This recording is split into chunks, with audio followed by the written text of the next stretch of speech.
ክርስቲያን ለሰዎች ሁሉ አንተም ጨው ለምድር እናንተ የምድር ጨው ናችሁ የተባለ ምንድነው? ለሰው ሰላም የምትሰጡ እናንተ ናችሁ ነው። ታውቃላችሁ የማናካፍለው ብቻችን የምንበላው ቆሎ እየቆላን ያቆሎ ለጎረቤት የሚሸጥ ከሆነ ይሄ ምንድነው? ለሰው ሰላም አለመስጠት ነው። ይኸውላችሁ በሽማግሌ ፊት እየሮጡ ፊት ለፊት መሄድ የሽማግሌን ሰላም መንሳት ነው። እውነቴን እኮ ነው መርጋችሁ። ሽማግሌው ተጎንብሶ ጎንበስ ያለ አንተስ ጣል ይሄ የጉልበት እየታ ያርግህ ብሎ ውስጡ ይሰማዋል።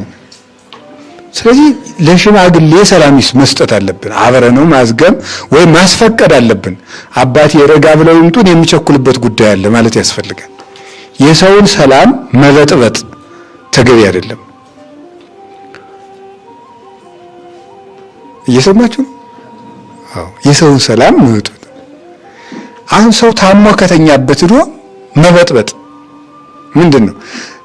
የታመመ ሰው ልንጠይቅ ደን እየተገላገልን በብላት ጉረስ እንጂ አግድዳ አረ ጉረሱ በሉጂ ሻይ አንጠጣት ጨርሳት። ሰውየው እህል ከቀመሰ 5 ቀኑ ነው የተኛው ሰውዬ። እኔ እዚህ ታግቼ ተቀምጬ እናንተ ተገላገሉበት ይላል። አስቸጋሪ እኮ ነው ይላችሁ ማለት ነው። ስለዚህ ለዚያ ሰው ሰላም መጨነቅ አለብን ማለት ነው። እህል ከቀመሰ ያን ያህል ዓመት በሆነው ሰው ላይ ማሰብ አለብን። ክርስትና እያሰቡ መኖር ነው፣ ለሰዎች ሰላም መስጠት ማለት ነው። ገብቷችኋል አይደለም? አዎ እናንተ መጽሐፍ ስታነቡ የሚገባችሁ ከሆነ ለማይገባው ሰው ጭንቅላት መጠንቀቅ አለብን። አሁን ነው አንተዬ በቃ እኔ ማንቢ ያለኝ ምናምን በቃ እኔ አሁን ጧት እጄ ነው ላጠና ነው ሲል እኔ ብዙ አልቸገርም። ይገርማል። በቃ ዝም ወደ ከሰዓት አካባቢ ዝም ዘወር ካልኩበት ምንም ችግር ካልክ ያን ሰውዬ እየረበሽከው ነው የሚባለው። ምን ነው ወንድሜ እኔንም እምቢ ብሎኛል። አሁን ማባረግ ብሰራው እኔንም እምቢ ብሎኛል፣ አይዞህ እግዚአብሔር ይገልጥልናል። እኔ ራሴ አልያዝ ብሎ 3 ቀን ነው የሚባለው። ብድግ ብሎ ኧረ እኔ ብዙም የዚህ ችግር የለብኝም በቃ አረፍ ብዬ ነው ካልክ የሰውየውን አይምሮ እየበጠበጥክ ነው ማለት ነው። ያልተሳካለትን ሰው መበጥበጥ አይገባም። ገብቷችኋል አይደለም?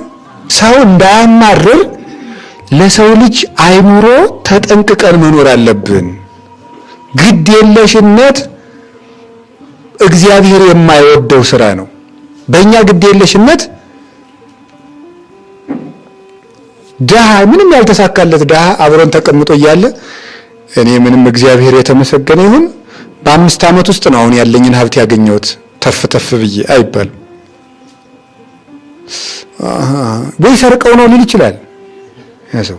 እኔ 30 ዓመት እየቆፈርኩ ያልተሳካልኝ በ5 ዓመት የናም ወይ ሰርቀዋል ወይ አረ ሌላ ልናገር መድኃኒዓለም አወጣኝ።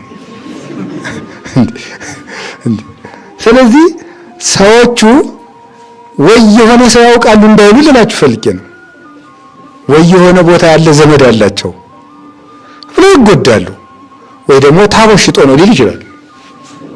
እንዴት ተሳካለት ይላል። ካልሆነ ደግሞ ምን ይላል? አይ ጌታዬ የኔን የ30 ዓመት የ40 ዓመት ንግዴን ሁልጊዜ የህልም ሩጫ አረከው ያንዳንዱን በ3 ዓመት ታሳካለታለህ ብሎ ይጨነቃል። ለሰው ሰላም መስጠት በቃ የዛሬው ትምህርት ወደዚህ ሄደ ማለት ነው። አያኛውንም አንተው ግን አሁን ያው እግዚአብሔር ያውቃል መድኃኒዓለም ያስተምራል የሚባለው ለዚህ ነው። እኔ በዚህ ርዕሰ ጉዳይ ልናገር ተዘጋጅቼ አልመጣሁም። ሐሳቡ ሲመጣ ግን መጽሐፍ ቅዱስ ያስታውሳል። ለሰው ሰላም መስጠት ሁልጊዜ ላነሳው የምፈልገው ገባችሁ አይደለም? ንጽህናን አለመጠበቅ የሰው ሰላም መንሳት ነው። ገብቷችኋል? እውነቴን እኮ ነው የምነግራችሁ። የሚሸት ካልሲ ይዘህ ሰው ቤት አይገባም። እሙት ከልቤ ነው። 4 ካልሲ ይኖራችሁ አይደለም፣ እሱ የገንዘብ ጉዳይ ነው። ያለን አጥበህ ልበስክ እንዴ ኑር እኮ ነው። እኔ እንዴት ለምን በጠበጣለሁ? እግዚአብሔር የሰጠኝን ጥሩ ነፋስ መጥተህ ለምን ታበላሽብኛለህ? እግዚአብሔር ጥሩ ነፋስ ሰጥቶኛል። ስለዚህ እሱን እኔ በሰላሜ ልሳብበት የእግዚአብሔርን ነፋስ። ያንተ ነው የተወከለ ነገር እንዴ ነው እኮ ነው። ቀላል እኮ መስሏችኋል እናንተ። ይሄ የሰው ሰላም መንሳት ነው። ብድግ ብሎ አሁን አንድ ሰው ትዳር እያቀደ አልሳካለት ያለ እንዴ አግባ እንጂ እንዴ ጥጋብ እኮ ነው ያላችሁ። አሁን ሰውየው መች ማግባት ጠፋ? ወንድም ያልሳካለት ብሎ እኮ ነው።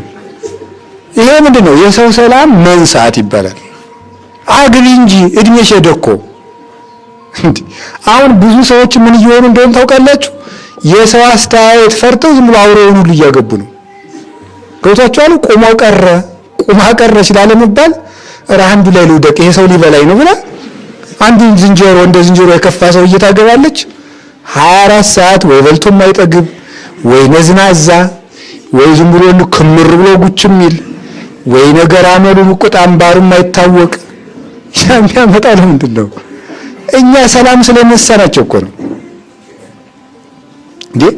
እኔ እንደውን አንድ ሰው ብላኛለች፣ በቃ በምኖርበት ከተማ አላኖረኝ ያለ ሰው አግል ይያልና በዚህ ምክንያት ሌላ ሀገር ልሄድ ነው አለች። እኔ ደግሞ አስቤ የሚሆነኝ ሰው ነው አለች።